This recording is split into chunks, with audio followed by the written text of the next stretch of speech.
Hello, this is Sherilyn Fisher, and thank you for listening to my presentation of my capstone project of Inclusive Academy.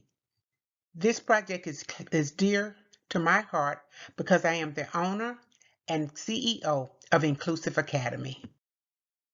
15 years ago, I had this vision to start a school that had for children with disabilities, mental, intellectual, and physical disabilities, to educate them in one place where they would not be ridiculed, would not be looked at differently, and where they could get a supreme education.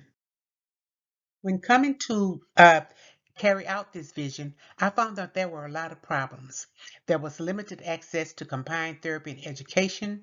Children were missing a lot of school to go to doctor's appointments, therapy sessions, and families were having to travel to multiple providers, and parents were missing a lot of time from work to have their kids educated and then to take them to all of these different therapy sections. My idea was to come to a conclusion or solution where we could house all of this education and therapy sessions in one place.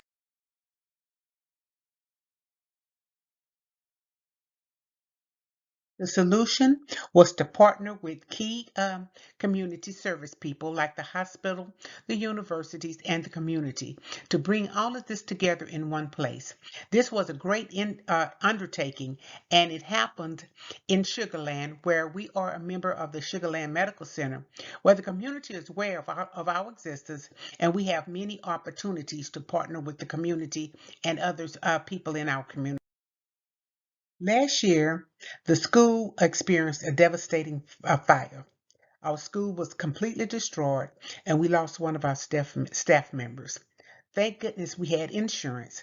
And with this insurance, I was able to aggressively rebuild the school and then to put this capstone into place.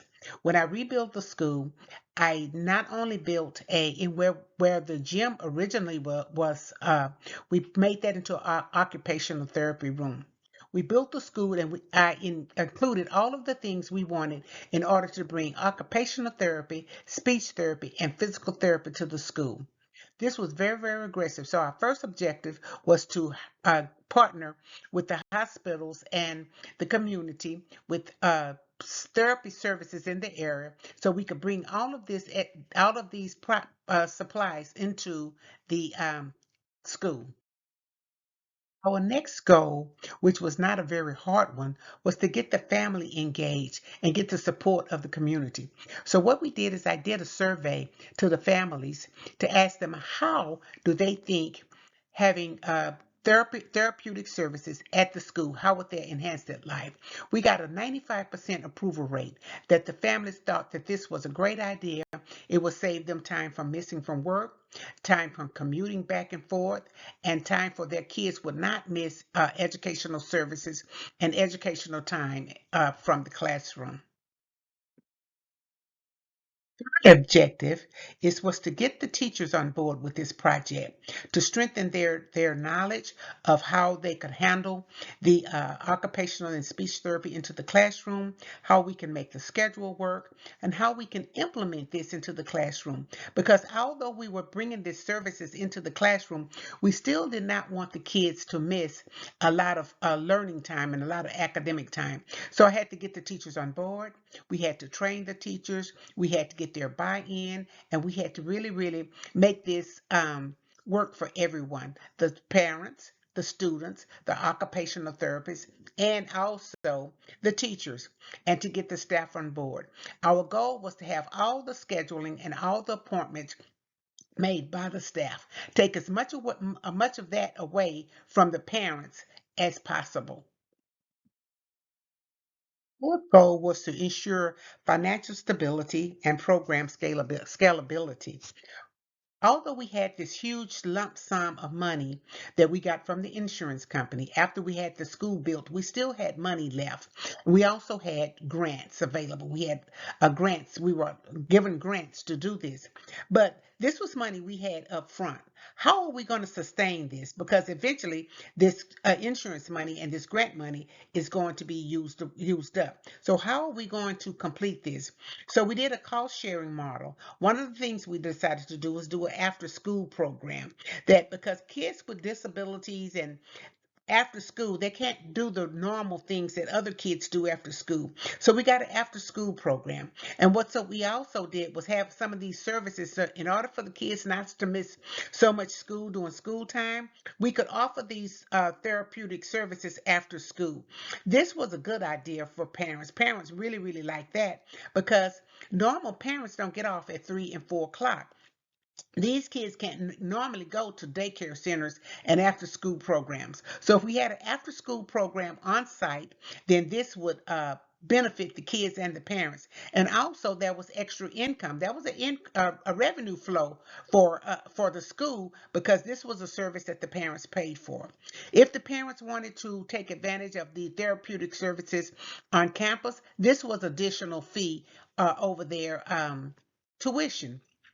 We also partnered with the insurance companies in that the parents were using to get them to pay for the majority of the therapeutic services. So that was a fee that the school did not have to take on. This was paid directly through the parents' insurance companies, and this worked out really well, because our staff did the staffing. They scheduled all the appointments and they fitted in with our educational service, but they also were able to schedule the appointments and get the pay and the um excuse me, I'm sorry, the therapeutic services did all the paperwork for the insurance companies, and that took some, alleviated that off of the school. Our fifth goal, which would be a long-term goal, was to extend community partnerships to strengthen our resources. The school is located in the Sugarland Medical Center, so we had the support of the hospitals and the doctors and the physical therapy centers that were there, because they knew us. We were right there. But we also want to get involved with the community, because our goal is not to just have this school in Sugarland, but we want to extend it to other communities. This is something that all children with disabilities and use. This is something that I feel should be in every educational facility. So we wanted to get with the community and get their involvement. We raised money. We needed more grant money. So, and we knew we had to get this from the communities. So raise awareness and community involvement was one of our greatest goals. Market analysis showed that we needed to target the families in Sugarland, Texas, and Fort Bend County. There's a rising demand for the type of services that we're offering, because the research shows that there's been a 15% increase in children with disabilities in the last 5 years. And it also shows the amount of time kids are missing from education, being in the school with their education, and how much time parents are missing to take their kids back and forth to a therapy session.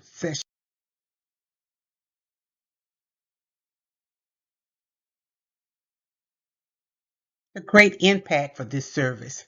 The impact was with job creation for therapists and educators, improved training for our therapists and educator, but for our children, who is the main object for this, it was improved academic performances, enhanced social skills, and greater sense of belonging.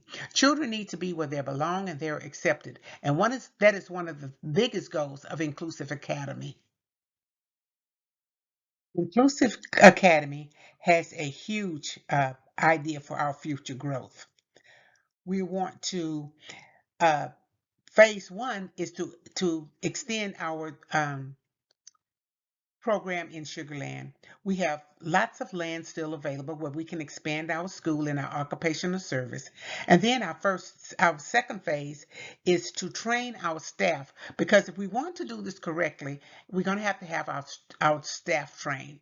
We're going to have to hire more staff, get them qualified to do this. And then first phase three is we want to extend this to our after school program. We want to extend it to some of the schools in the neighborhood, some of the daycare centers in the neighborhood.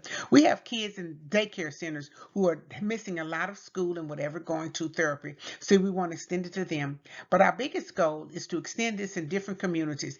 This is just going to be the first school, Inclusive Academy. We plan to expand this in different communities and also eventually nationwide. This time, Inclusive Academy has a very, very extensive awaiting list.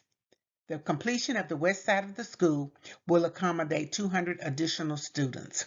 When we move out into the community and do the second replica of the school, we will be on our way to doing this, having these schools nationwide. Inclusive Academy is building a brighter, more inclusive future for all our children. Together, we can make Inclusive Academy a standard and not the exception. I had to use a lot of references in order to complete this project. Although it was my dream, it's my passion, I still had to use a lot of references. But I want to say that my capstone uh, course and my courses with my MBA have really, really helped me to establish this, to get this on board, and to make this a reality. I want to thank you for listening to my capstone presentation, and I wish all of my classmates success and great in their future.